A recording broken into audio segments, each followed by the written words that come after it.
Hi friends, welcome to Competitive Cracker. ഞാൻ ശ്രീകല. അപ്പോൾ നമ്മുടെ 25-ാം തീയതി CSEB പരീക്ഷയാണ് അല്ലേ? CSEB എക്സാമിന് എല്ലാവരും നന്നായി പഠിക്കുന്നുണ്ടെന്ന് വിചാരിക്കുന്നു.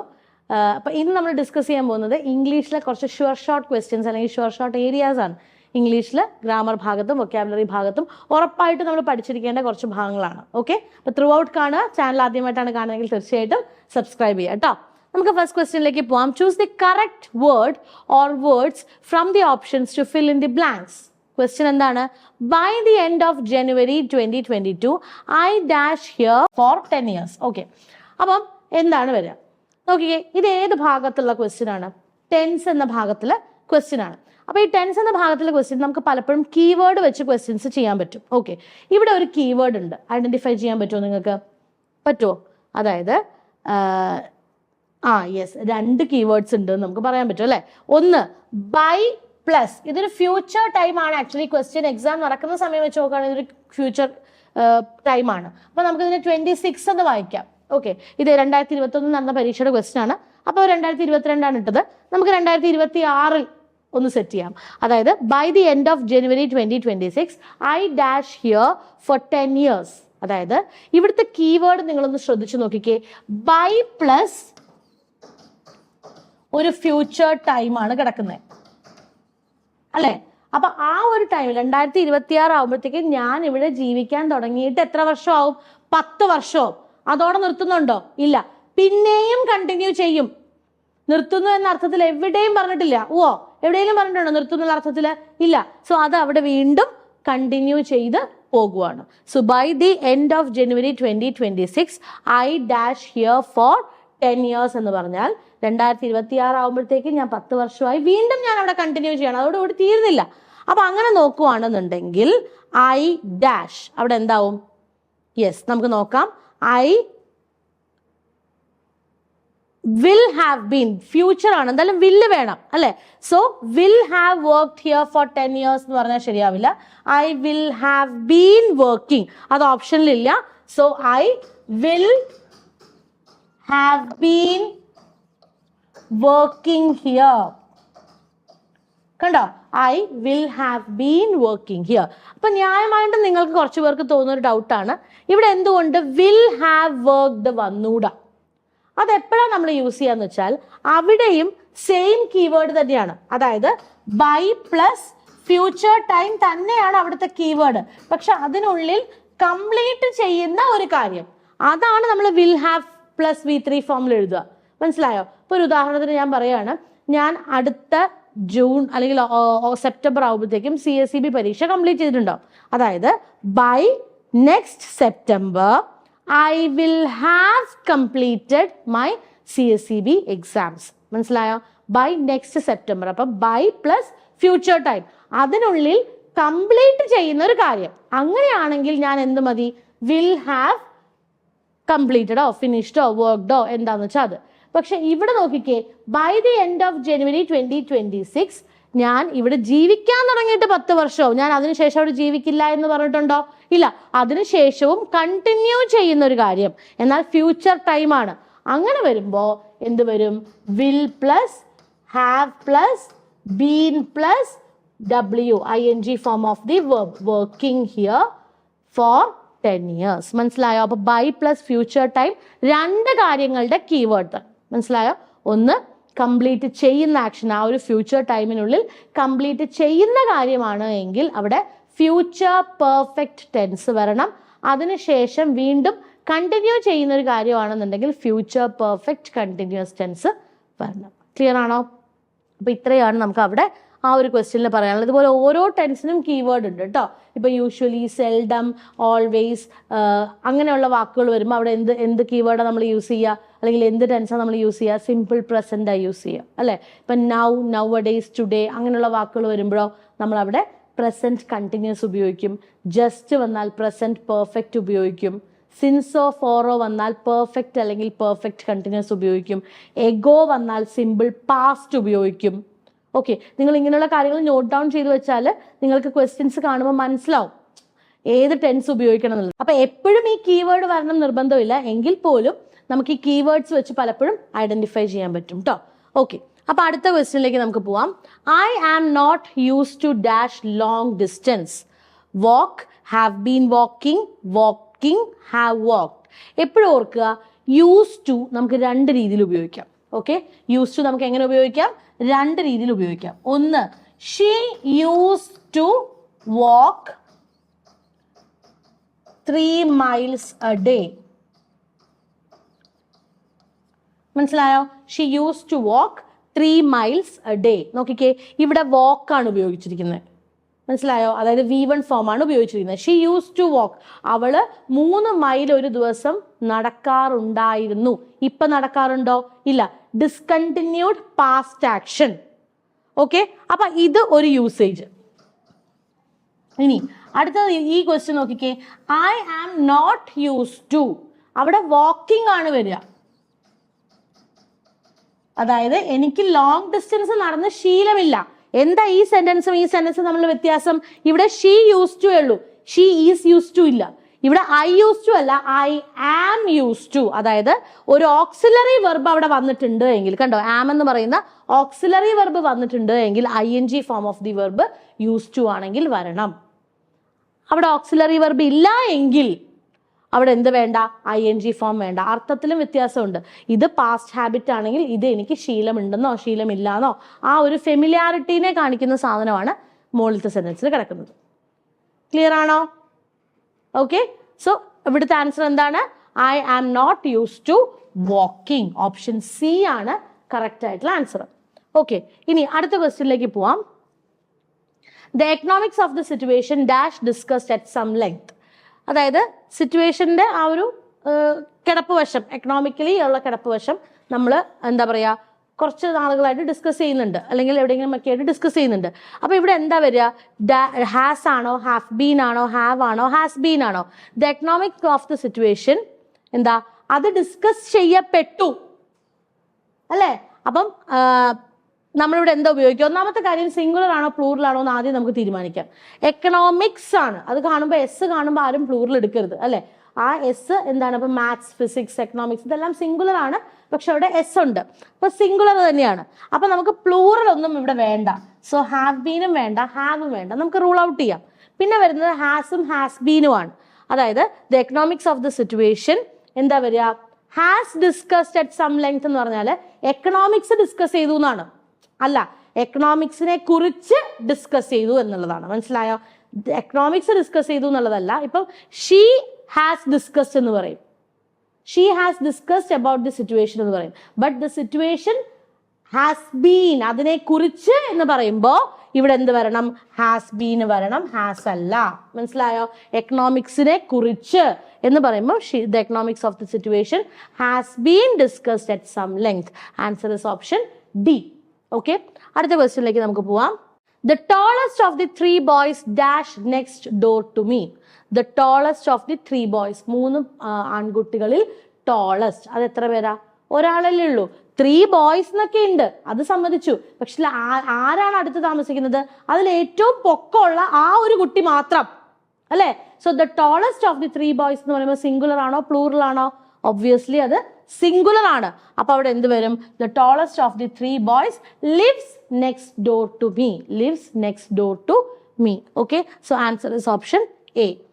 അടുത്തത്, a flock of sheep dash straying all over the road causing confusion amongst the traffic. A flock of sheep എന്താ വരിക? അവിടെ ഹാസ് ബീൻ ആണോ, വേർ ആണോ, വാസ് ആണോ, വേർ ബീയിങ് ആണോ വരിക? ആദ്യം നമുക്ക് അവിടെ സിംഗുലർ വേണോ പ്ലൂറൽ വേണോ എന്ന് തീരുമാനിക്കാം. ഫ്ലോക്ക് എന്ന് പറഞ്ഞാൽ എന്താണ്? ഫ്ലോക്ക് എന്ന് പറഞ്ഞാൽ it's a collective noun. Collective നൗണിന്റെ കൂടെ സിംഗുലറേ ഉപയോഗിക്കാൻ പറ്റുള്ളൂ. മനസ്സിലായോ? കളക്റ്റീവ് നൗണിന്റെ കൂടെ എന്തേ ഉപയോഗിക്കാൻ പറ്റുള്ളൂ? സിംഗുലറേ ഉപയോഗിക്കാൻ പറ്റുള്ളൂ. സോ നമുക്ക് ഇതിനെ വെട്ടാം, ഇതിനെ വെട്ടാം. ബാക്കിയുള്ളത് ഹാസ് ബീൻ ഉണ്ട്, വാസ് ഉണ്ട്. ഓക്കെ, അപ്പോൾ a flock of sheep was straying മതി, ഹാസ് ബീൻ്റെ ആവശ്യമൊന്നുമില്ല, അവർ സ്ട്രേ ചെയ്യുന്നു. അല്ലെങ്കിൽ അപ്പോൾ option C, was straying all over the road causing confusion amongst the traffic. Okay, ഇനി അടുത്ത question. Dash of the furniture is old fashioned. Dash of the furniture is old fashioned. Many ആണോ, a few ആണോ, little ആണോ, much ആണോ? അതായത് furniture എന്ന് പറയുമ്പം അതെന്താണത്? അത് പ്ലൂറൽ ആയിട്ടുള്ളൊരു നൗൺ ആണ്. പിന്നെ എ ഫ്യൂ ആണോ, മെനി ആണോ, അതായത് ഇതിലെല്ലാ ഫർണിച്ചറും എന്നല്ല, ഇതിൽ കുറെ ഫർണിച്ചറൊക്കെ ഓൾഡ് ഫാഷനാണ്, അല്ലെങ്കിൽ ഇതിൽ പല ഫർണിച്ചറുകളും ഓൾഡ് ഫാഷൻഡ് ആണ്. അപ്പൊ നമുക്കറിയാം മെനിയോ മച്ചോ ആണ് ഉപയോഗിക്കേണ്ടത്. അപ്പൊ മച്ചാണോ ഉപയോഗിക്കുക? അല്ല. മച്ച് എവിടെയാണ് നമ്മൾ ഉപയോഗിക്കുക? കൗണ്ടബിൾ അല്ലാത്ത നൗൺസിന്റെ കൂടെ. Much of water, much of sugar. അപ്പൊ അൺകൗണ്ടബിൾ നൗൺസിന്റെ കൂടെയാണ് നമ്മൾ എന്ത് ഉപയോഗിക്കുക? മച്ച് ഉപയോഗിക്കുക. പക്ഷെ ഫർണിച്ചർ അങ്ങനെയല്ല, നമുക്ക് എണ്ണാൻ പറ്റുന്ന സാധനമാണ് അല്ലെ. So many of the furniture is old fashioned അല്ലെ. ഇതിൽ പല ഫർണിച്ചേഴ്സും ഓൾഡ് ഫാഷൻഡ് ആണ്. So answer is option A. നോക്കിക്കേ, ഫർണിച്ചറിന്റെ കൂടെ വന്നിരിക്കുന്ന എന്താ നോക്കിക്കേ? സിംഗുലർ. അതും പഠിക്കണം. കോൺകോർഡ് വരുമ്പോൾ നിങ്ങൾ അവിടെ എടുത്ത് പഠിക്കേണ്ട മറ്റൊരു കാര്യമാണ് ഫർണിച്ചർ, ബാഗേജ്, ലഗേജ് അല്ലെ. ഇങ്ങനെയുള്ള വാക്കുകളുടെ കൂടെ എന്ത് വരണം? സിംഗുലാർ ഓക്സിലറി വെർബ് വരണം. സോ ഈസ് ആണ് അവിടെ ഉപയോഗിച്ചിരിക്കുന്നത്. അതും കൂടി ഇതിന്റെ ഒപ്പം പഠിച്ചു പോവാ കേട്ടോ. ഇനി which of the following sentences is or are correct? Use the code. ഈ കോഡുകൾ ഉപയോഗിച്ച് എഴുതാനാണ് പറഞ്ഞിരിക്കുന്നത് അല്ലെ. ഇത് 2021 ചോദിച്ച ചോദ്യം കേട്ടോ. നിങ്ങൾക്ക് തന്നെ ചോദിച്ച ചോദ്യമാണ്. കണ്ടിട്ടുണ്ടോ എന്ന് അറിയില്ല. കാണാത്തവരെ മനസ്സിലാക്കുക. വളരെ ഈസി ആയിട്ട് നമുക്ക് കണ്ടുപിടിക്കാൻ പറ്റുന്ന ഒരു ഉത്തരവാണ്. I have not seen him lately. അല്ലെങ്കിൽ have you read any novels lately? The robbery took place lately at night. Okay. So ഇതിൽ ഏതൊക്കെ സെന്റൻസ് കറക്റ്റ് ആണ്, ഏതൊക്കെ സെന്റൻസ് കറക്റ്റ് അല്ല എന്നുള്ളതാണ് താഴെ ഓപ്ഷൻസിൽ കിടക്കുന്നത്. അപ്പൊ നോക്കിക്കേ, I have not seen him. എവിടെ ലേറ്റ്ലി ആണ് താരം? എല്ലായിടത്തും ഒരു ലേറ്റ്ലി ഉണ്ട് അല്ലെ. സോ ലേറ്റ്ലി എന്ന വാക്കിന്റെ അർത്ഥം എന്താണെന്ന് ആദ്യം മനസ്സിലാക്കണം. Lately means recently. Recently. Lately എന്ന വാക്കിന്റെ അർത്ഥം എന്താണ്? റീസെന്റ്ലി. സോ റീസെന്റ്ലി ആ ഒരു വാക്ക് ഇവിടെ നമ്മൾ യൂസ് ചെയ്ത് നമുക്ക് നോക്കി നോക്കാം. അതായത് I have not seen him recently. ഞാൻ ഈ അടുത്ത കാലത്തൊന്നും അവനെ കണ്ടിട്ടില്ല. അപ്പൊ ആ സെന്റൻസ് കറക്റ്റ് അല്ലേ? കറക്റ്റ് ആണ്. സോ എ കറക്റ്റ് ആണ്. അപ്പൊ എ തെറ്റാന്ന് പറയുന്നതിനെയൊക്കെ നമുക്ക് വെട്ടാം. ദേ ഇവിടെ എ തെറ്റാന്ന് പറയുന്നുണ്ട്, ഇവിടെ തെറ്റാന്ന് പറയുന്നുണ്ട്. ബാക്കി 2 ഓപ്ഷനേ ഉള്ളൂ. ഇനി have you red any novels lately? നീ അടുത്ത കാലം ഏതെങ്കിലും നോവൽ വായിച്ചോ? അപ്പൊ റീസെന്റ് അവിടെയും കറക്റ്റ് ആണ്. So B is also correct. ഇവിടെയും 2 ബി കറക്റ്റ് ആണെന്ന് പറയുന്നുണ്ട്. ഇനി നോക്കിക്കേ, the robbery took place lately at night. രാത്രി വൈകിയാണ് റോബറി നടന്നതെന്നായിരിക്കും ഉദ്ദേശിച്ചത്. അവിടെ റീസെന്റ് ശരിയാവോ? റീസെന്റ് ശരിയാവൂല. So C is wrong. അപ്പൊ എയും ബിയും കറക്റ്റ് ആണ്, സി തെറ്റാണ്. Answer is option D. Okay. ഇതുപോലെ ഒരു 3-4 ക്വസ്റ്റ്യൻസ് നമ്മളുടെ ക്ലാസ്സുകളിൽ നമ്മളുടെ എന്താ പറയാ എക്സാംസിൽ ചോദിച്ചിട്ടുണ്ട്. അത് നമ്മൾ ഫൈനൽ ടച്ചിലും ക്ലാസ്സുകളിലും ഒക്കെ ആയിട്ട് ഡിസ്കസ് ചെയ്യുന്നുണ്ട് കേട്ടോ. Okay. Fill in the blanks with suitable preposition from the options. He was enticed dash evil habits of the wicked men. Enticed എന്ന് പറഞ്ഞാൽ അതിൽ പ്രകോപിതരാവുക, അല്ലെങ്കിൽ അതിൽ അട്രാക്റ്റഡ് എന്നല്ല, അതിൽ ആ ഒരു സാധനത്തിൽ ഇൻക്ലൂഡഡ് ആയിട്ട് അട്രാക്റ്റഡ് ആവുക, അല്ലെങ്കിൽ ആ വഴിക്ക് പോവാന്നൊക്കെ പറയില്ലേ, അതാണ് സാധനം. So he was enticed dash evil habits of wicked men. എന്താ വരിക? He was enticed by the evil habits of wicked men. അടുത്തത് നോക്കിക്കേ, which one of the following is the indirect speech of don't get alarmed he said. അതിന്റെ indirect സ്പീച്ചാണ് നമ്മളോട് ചോദിച്ചിരിക്കുന്നത്. Don't get alarmed അല്ലെ. അതെന്താണ്? ഒരു സിമ്പിൾ സജഷൻ അല്ലെങ്കിൽ ഒരു സിമ്പിൾ കമാൻഡ്, ഒരു ഇമ്പരറ്റീവ് സെന്റൻസ് ആണ് അല്ലെ. ഇമ്പരറ്റീവ് സെന്റൻസ് എന്ന് പറഞ്ഞാൽ അതിനെ നമ്മൾ എങ്ങനെയായിരിക്കണം ഉപയോഗിക്കേണ്ടത്? റിപ്പോർട്ടഡ് സ്പീച്ച് ആകുമ്പം ടെൻസ് ചേഞ്ച് വരാൻ പാടില്ല അല്ലെ. ഇനി നോക്കിക്കേ, he told us not to get alarmed ഉണ്ട്. ഹി റിക്വസ്റ്റഡ് ഉണ്ടോ? ഒന്നുമില്ല. That we need not get alarmed, അതിൻ്റെ ഒന്നും ഒരു ആവശ്യമില്ല അല്ലെ. He said us not to get alarmed. He said that no one should get, അതിൻ്റെ ഒന്നും ആവശ്യമില്ല. സോ ഡി തെറ്റാണ്. ഇനി he said us not to get alarmed ഉണ്ട്. He said us told not to get alarmed. ഇതിൽ ഏതാണ് correct? ഇവിടെ Z വന്നാൽ ടു വരണം, വേണ്ടേ? ടോൾഡ് വന്നാൽ വേണ്ട. സെഡ് ടു അസ് എന്നാണ് അവിടെ വരേണ്ടത്. സോ സി തെറ്റാണ്. Answer is option A. Told ആണെങ്കിൽ അതിൻ്റെ കൂടെ വേറെ ഒന്നും വേണ്ട. He told us not to get alarmed. Answer is option A. Okay. അടുത്ത ക്വസ്റ്റ്യൻ നോക്കിക്കേ, which of the following words is wrongly spelled? ഇതിൽ ഏതാണ് റോങ്ലി സ്പെൽഡ് ആയിട്ടുള്ള വേർഡ്? ക്വാറന്റൈൻ. ആ വാക്കിന്റെ അർത്ഥം ഞാൻ പറഞ്ഞു തരേണ്ട ആവശ്യമില്ല, എല്ലാവർക്കും അറിയാം അല്ലെ. ക്വാറന്റൈൻ കറക്റ്റ്ലി സ്പെൽഡ് ആണ്. ഡ്യൂലി കറക്റ്റ്ലി സ്പെൽഡ് ആണ്. ആർഗ്യുമെന്റ് കറക്റ്റ്ലി സ്പെൽഡ് ആണ്. ഓഫുൾ തെറ്റായ വാക്കാണ്. ഈ വേണ്ട, ഓഫുൾ. അൺപ്ലസന്റ് എന്നാണ് ആ വാക്കിന്റെ അർത്ഥം അല്ലെ. ഈ വേണ്ട. ഓക്കെ, അതാണ് അവിടുത്തെ മിസ്റ്റേക്ക്. അടുത്ത ക്വസ്റ്റ്യൻ നോക്കാം. Which of the following is the direct speech of the form he inquired whether his name was not Raju? He inquired whether his name was not Raju. Okay. ഇനി എല്ലായിടത്തും ഇതിന്റെ എന്താണ് ഇൻഡയറക്റ്റ് സ്പീച്ച് തന്നിട്ടുണ്ട്, നമ്മൾ direct speech എഴുതണം. So എല്ലായിടത്തും he said to him ആണ്, അതുവരെ ഓക്കെ അല്ലെ. ഇനി whether his name was not Raju, അപ്പൊ എന്താ വരിക? ഈസ് രാജു യുവർ നെയിം ആണോ? അല്ല. Is not Raju your name ഉണ്ട്. Is not your name Raju, is Raju your name. Whether his name was Raju എന്നല്ല, വാസ് നോട്ട് ആണ്. അല്ല, ഇത് നിങ്ങൾ തിരിച്ച് കൺവേർട്ട് ചെയ്ത് നോക്കിയാൽ എന്ത് വരും? ഈസ് രാജു യുവർ നെയിം എന്നുള്ളത് കൺവേർട്ട് ചെയ്ത് നോക്കിക്കേ. He asked him whether his name was Raju എന്നേ വരത്തുള്ളൂ. വാസ് നോട്ട് വന്നിട്ടുണ്ട് അല്ലെ. സോ നോട്ട് വരുമ്പോൾ അത് അവിടെ വേണം, അതില്ലാതെ നമുക്ക് പറ്റില്ല. So this is wrong. Is not Raju your name ഉണ്ട്, is not your name Raju ഉണ്ട്, is Raju not your name, അതും തെറ്റാണ് അല്ലെ. So is not Raju your name, Raju നിന്റെ പേരല്ലേ എന്നാണ് ചോദിച്ചിരിക്കുന്നത്. സോ ഓപ്ഷൻ ബി ആണ് അവിടെ കറക്റ്റ് ആയിട്ടുള്ള ആൻസർ വന്നിരിക്കുന്നത്. കണ്ടോ, ഇത് ഇച്ചിരി സാധാരണ നമ്മൾ ചെയ്യുന്ന ടൈപ്പ് അല്ല, ഡിഫറെൻ്റ് ആണ്, പക്ഷെ പഠിച്ചേ പറ്റുള്ളൂ. ഓക്കെ, അടുത്തത് I believe you are just 18 years old. Question tag ആണ് അല്ലെ. I believe you are just 18 years old. അപ്പൊ ഇവിടെ എന്ത് വേണം നോക്കിക്കേ. ഇവിടെ ശരിക്കും പറഞ്ഞാൽ രണ്ട് ഭാഗമുണ്ട്. ഐ ബിലീവും ഉണ്ട്, you are just 18 years old ഉണ്ട്. ഇതിൽ ഏത് ഭാഗത്തിനാണ് നിങ്ങൾ ക്വസ്റ്റ്യൻ ടാഗ് കൊടുക്കുക? അങ്ങനെയാണ് നമ്മൾ ചിന്തിക്കേണ്ടത്. അവിടെ നോക്കിക്കേ, I believe you are just 18 years old അല്ലേ. നിനക്ക് എനിക്ക് തോന്നുന്നു നിനക്ക് 18 വയസ്സായി അല്ലേ. അല്ലേ എന്നത് ഞാൻ ഏത് ഭാഗത്തിനാണ് ടാഗ് കൊടുക്കുന്നത്? നിനക്ക് 18 വയസ്സായില്ലേ എന്നുള്ളതാണ് ഞാൻ റീകൺഫേം ചെയ്യുന്നത്. സോ ഈ ഭാഗത്തിലേക്കാണ് എന്ത് വേണ്ടത്? ക്വസ്റ്റ്യൻ ടാഗ് വേണ്ടത്. ഓക്കെ, ഈ ഭാഗത്തിനാണ് ക്വസ്റ്റ്യൻ ടാഗ് വേണ്ടത്. അപ്പൊ അവിടെ എന്ത് വേണം? ആറിന് കറസ്പോണ്ടിങ് ആയിട്ടാണ് ടാഗ് വരേണ്ടത്. സോ ആറിൻറ്റ് യു ആണ് അവിടെ വരേണ്ടത്. Answer is option A. Aren't you ആണ് കറക്റ്റ് ആയിട്ടുള്ള ആൻസർ. ഓക്കെ, അടുത്ത ക്വസ്റ്റ്യനിലേക്ക് നമുക്ക് പോവാം. I understand you have 2 brothers. വീണ്ടും അതേപോലൊരു ചോദ്യമാണ്. കണ്ടോ, ഈ ഒരു ഭാഗമുണ്ട്, ഈ ഒരു ഭാഗമുണ്ട്. എൻ്റെ ഓർമ്മ ശരിയാണെങ്കിൽ നിനക്ക് 2 brothers ആണ് അല്ലേ. അല്ലേ ഏതിനാ ഞാൻ ചോദിക്കുന്നത്? U have 2 brothers. അപ്പൊ അവിടെയാണ് നമ്മൾ ക്വസ്റ്റ്യൻ ടാഗ് കൊടുക്കേണ്ടത്. അപ്പൊ യു ഹാവ് 2 brothers എന്നുള്ള ഭാഗത്തിലേക്ക് നമ്മൾ ക്വസ്റ്റ്യൻ ടാഗ് കൊടുക്കുമ്പോൾ അവിടെ നിങ്ങൾ ശ്രദ്ധിക്കേണ്ട കാര്യം എന്താണ്? U have 2 brothers. അപ്പൊ എന്തിനാണ് അവിടെ വരിക? ഹാവ് യു ആണോ ഹാവിൻറ്റ് യു ആണോ? ഇതൊന്നും അല്ല. ഹാവ് ഇവിടെ എന്താണ്? മെയിൻ വെർബ് ആണ്. ഹാവ് ഇവിടെ എന്താണ്? മെയിൻ വെർബ് ആണ്. അപ്പൊ ഓക്സിലറി വെർബിനെ കണ്ടുപിടിക്കണം. ഓക്സിലറി വെർബ് ഏതാണ്? യെസ്, ഡു ആണ്. കാരണം ഡു ഡസ് ഡിഡ് ആണ് നമുക്ക് ഡയറക്ട്ലി ഓക്സിലറി വെർബ് ഇല്ല എങ്കിൽ നമ്മൾ ഉപയോഗിക്കുന്നത്. അതിൽ ഡസ് ഉപയോഗിക്കാൻ പറ്റില്ല, ഡിഡ് ഉപയോഗിക്കാൻ പറ്റില്ല. സോ ബാക്കിയുള്ളത് എന്ത് മാത്രമാണ്? ഡു ആണ്. So you have 2 brothers don't you. Answer is option C. Okay, അടുത്തത് കോൺകോഡ് എന്ന വാക്കിന്റെ കറക്റ്റ് സിനോണിം എന്താണെന്നാ ചോദിച്ചിരിക്കുന്നത്. സിനോണിം അല്ലെ, സിനോണിം, കോൺകോഡ് എന്തൊക്കെ പ്രീവിയസ് ഇയർ ക്വസ്റ്റ്യൻ ആണ് കേട്ടോ. ഈ ക്വസ്റ്റ്യൻ ടാഗ് എല്ലാം ഞാൻ ഈ എടുത്തിരിക്കുന്ന എല്ലാ ക്വസ്റ്റ്യൻസും പ്രീവിയസ് ഇയർ ക്വസ്റ്റ്യനിൽ അത്യാവശ്യം ടഫായിട്ട് ചോദിച്ച ക്വസ്റ്റ്യൻസ് തന്നെയാണ് എടുത്തിട്ടുള്ളത്.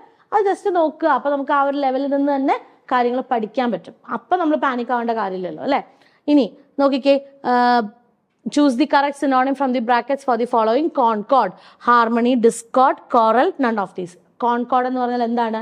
സബ്ജക്ട് വെർബ് എഗ്രിമെന്റ് ആണ് നമ്മൾ കോൺകോഡ് എന്ന് ഇംഗ്ലീഷിൽ പറയുക. അതായത് സബ്ജക്ട് അനുസരിച്ച് വെർബ് നമ്മൾ ഉപയോഗിക്കുന്നു. അതേപോലെ തന്നെ ഹാർമണി എന്നുള്ളത് തന്നെയാണ് ഇവിടെ അർത്ഥം വരുന്നത്. ഇത് രണ്ടും ഡിസ്കോഡ് അല്ലെങ്കിൽ ക്വാറൽ എന്ന് പറഞ്ഞാൽ വഴക്ക് എന്ന അർത്ഥം തന്നെയാണ്, ഓപ്പോസിറ്റ് ആണ്. So concord means harmony. അടുത്ത ക്വസ്റ്റ്യനിലേക്ക് പോവാം. പ്രൊലോഗ്. പ്രൊലോഗ് എന്ന് പറഞ്ഞാൽ എന്താ? It's always an introduction. ചോദിച്ചിരിക്കുന്നത് എന്താണ്? സിനണിം തന്നെയാണ്. സോ പ്രൊലോഗ് എന്ന് പറഞ്ഞാൽ ഇതിനകത്ത് ഏതാണ് ഇൻട്രൊഡക്ഷനുമായിട്ട് അർത്ഥം വരുന്നത്? ലോങ് അല്ല, എക്സ്പ്ലനേഷൻ അല്ല, പ്രിയാമ്പിൾ. പ്രിയാമ്പിൾ ഇസ് ഇൻട്രൊഡക്ഷൻ അല്ലെ. കോൺസ്റ്റിറ്റ്യൂഷന്റെ പ്രിയാമ്പിൾ എന്ന് പറഞ്ഞാൽ എന്താ? അതിനൊരു ഇൻട്രൊഡക്ഷൻ ആണ്. So prologue means preamble. Okay, അടുത്ത question. Choose the correct form of the verb given in brackets of the following: one of his brothers dash him to the hospital. Accompany, accompanies, accompanying, none of these. Okay, അവിടെ എന്താ വരിക? one of his brothers dash him to the hospital. എന്താ ഇവിടെ നമുക്ക് ഓർത്തിരിക്കാൻ ഒരു code ഉപയോഗിക്കാം. Oops എന്ന കോഡ് ഉപയോഗിക്കാം. ഊപ്സ്, മനസ്സിലായോ? ഊപ്സ്. ഊപ്സ് എന്ന് പറഞ്ഞാൽ എന്താണ്?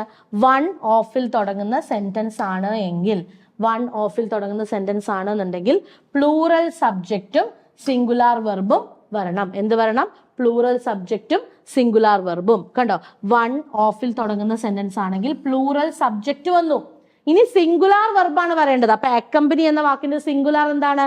അക്കമ്പനീസ് അല്ലെ. So answer is option B. അപ്പൊ വൺ ഓഫ് എന്നുള്ളതിന് നമുക്ക് ഓർത്തു വയ്ക്കാൻ പറ്റുന്ന കോഡ് എന്താണ്? ഊപ്സ് ആണ്. വൺ ഓഫിൽ തുടങ്ങുന്ന സെന്റൻസ് ആണെങ്കിൽ പ്ലൂറൽ സബ്ജക്റ്റും സിംഗുലാർ വെർബും. ക്ലിയർ ആണോ?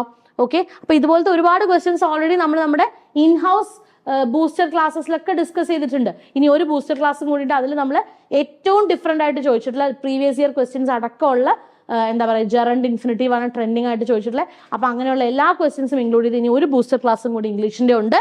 Okay. Each child dash the courtyard. Okay. Enter എന്നുള്ളതിന്റെ ഏത് ഫോമാണ് ഉപയോഗിക്കേണ്ടത് നമ്മൾ പഠിച്ചിട്ടുണ്ട്. ചില വാക്കുകളുണ്ട് അല്ലെ, എന്തൊക്കെയാണത്? Everybody, anybody, somebody, everyone, no one, someone, nobody, അങ്ങനെയുള്ള കുറച്ചധികം വാക്കുകൾ. ഈച്ച്, എവ്രി, ഐദർ, നൈദർ, ഇങ്ങനെയുള്ള വാക്കുകളുടെ കൂടെ നമ്മൾ സിംഗുലാർ വെർബ് അല്ലെങ്കിൽ സിംഗുലാർ ഓക്സിലറി ഉപയോഗിക്കണം. അപ്പൊ ഇവിടെ എൻ്റർ എന്ന വാക്കിന്റെ സിംഗുലാർ ഫോം എന്താണ്? യെസ്, എൻറ്റേഴ്സ് ആണ്. So answer is option A അല്ലെ. ഓപ്ഷൻ എ ആണ് കറക്റ്റ് ആയിട്ടുള്ള ആൻസർ. എൻറ്റേഴ്സ് ആണ് അല്ലെ. ഓക്കെ. അപ്പം ഈ വരാൻ പോകുന്ന CSEB പരീക്ഷയ്ക്ക് നമ്മുടെ ഫൈനൽ ടച്ച് വരാനുണ്ട്. അതുപോലെ തന്നെ എന്താ പറയുക, CSEB പരീക്ഷയുടെ പുതിയ ബാച്ച് ഞങ്ങൾ സ്റ്റാർട്ട് ചെയ്യുന്നുണ്ട്. നിങ്ങളുടെ സുഹൃത്തുക്കളിലേക്കൊക്കെ എത്തിക്കുക. നിങ്ങളിൽ ആർക്കെങ്കിലും അടുത്ത പ്രാവശ്യം ആവശ്യം വരികയാണ്, അല്ലെങ്കിൽ നിങ്ങളുടെ സുഹൃത്തുക്കൾക്ക് ആർക്കെങ്കിലും CSEBയുടെ എക്സാമിന് ആവശ്യം വരികയാണെന്നുണ്ടെങ്കിൽ CCയുടെ പുതിയ ബാച്ച് 25-ാം തീയതി നമ്മൾ സ്റ്റാർട്ട് ചെയ്യുകയാണ്. ഓക്കെ. അപ്പോൾ എല്ലാവർക്കും പരീക്ഷയുടെ ഓൾ ദി വെരി ബെസ്റ്റ്. നന്നായിട്ട് പഠിച്ചെഴുതുക. കൂടുതൽ എന്തെങ്കിലും ഡൗട്ട്സ് ഉണ്ടെന്നുണ്ടെങ്കിൽ നമ്മുടെ ഫൈനൽ ടച്ച് സെഷനിലൊക്കെ നിങ്ങൾക്ക് ചോദിക്കാവുന്നതാണ്. Okay. So all the very best. നമുക്ക് വീണ്ടും മറ്റൊരു വീഡിയോയിൽ കാണാം. Thank U.